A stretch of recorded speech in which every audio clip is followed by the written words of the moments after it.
What is up, guys? Welcome to my channel, Psycho Pass Shoot Score. This is your channel for anything sports psychology and anime related. So if you enjoy any of those topics, hit that subscribe button. My name is Philip and I'm a sports psychology consultant, and in this video today, what I'm going to be doing is breaking down episode 1 of a new documentary series that just came out to Netflix, and it's called The Playbook. And so what it's about, it interviews different coaches from different sports, different amazing legendary coaches, and it goes into detail about their coaching philosophy, their coaching style, and different examples and different stories within their whole career and what they've kind of done to achieve the sporting success that they have. And so in this video, I'll be breaking it down from kind of a sports psychology unique perspective. And so although all the episodes for that kind of documentary has come out, each episode shows a different coach, a different coaching style, a different sport. And so I thought it'd be really interesting to kind of break every episode down one by one, as there is so much to unpack. So I hope you enjoy this video, and without further ado, let's get into it.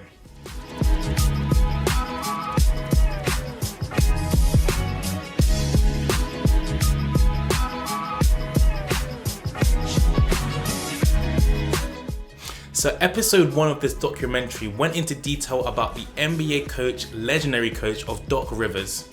He's the coach of the Los Angeles Clippers. Well, as of right now he is. Who knows what's going to happen after that 3-1 kind of, I don't know how they lost that, but as of right now, he's the coach of the Clippers. He's had a great NBA career as a player as well as a coach. And he's had a few really good seasons where he won that championship in 2008, and he's had a few not so good seasons, this season being one of them.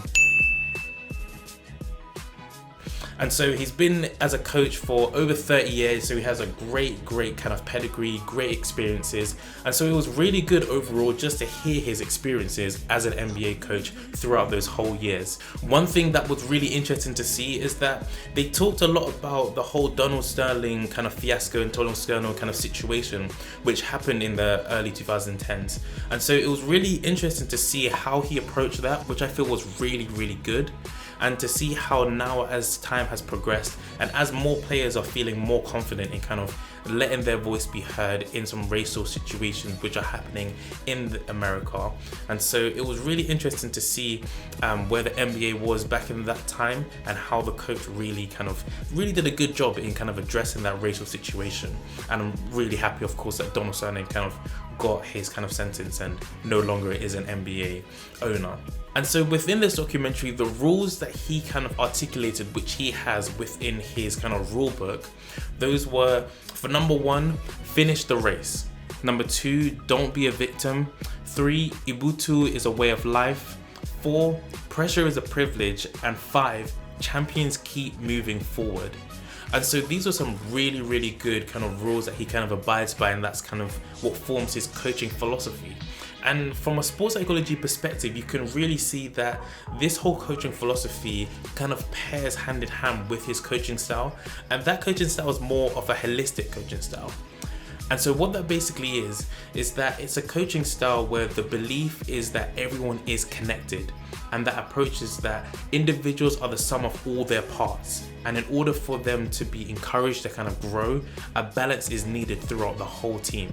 And so you can really see that in different aspects of his kind of coaching philosophy. So for example, in number 5, you can see that he talks about champions moving forward, and as a team, they need to work together to move forward and achieve whatever goal they have for that game or that season.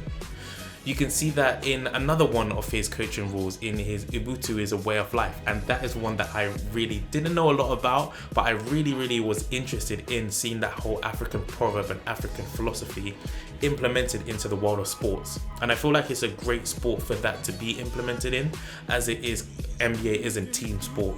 And so Ubuntu, what that really is that it articulates this whole philosophy about being the self through others, and that I am who I am because of who we all are collectively.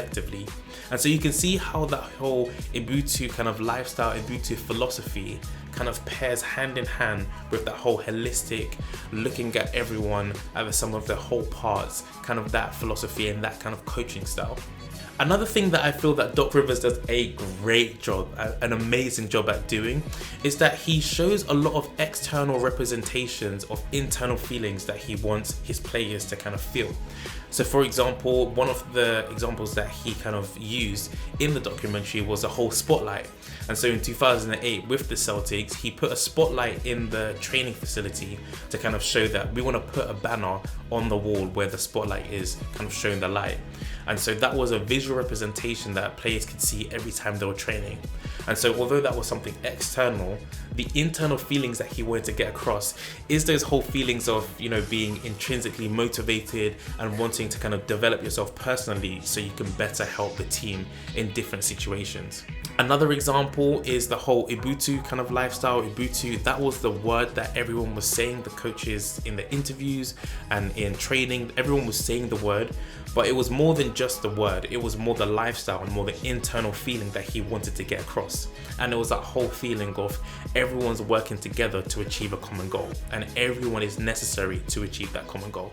Whether you're the star player in Paul Pierce, Kevin Garnett and Ray Allen, or if you're one of the bench players, you all play a part in us achieving that goal.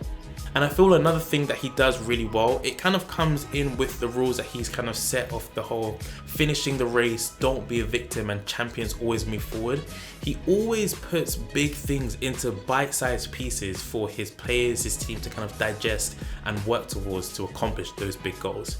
So an example of that was when he was in the finals. I can't remember what game that was with the Lakers. It was either game 1 or game 2. They were down by a lot, down by over 20 points.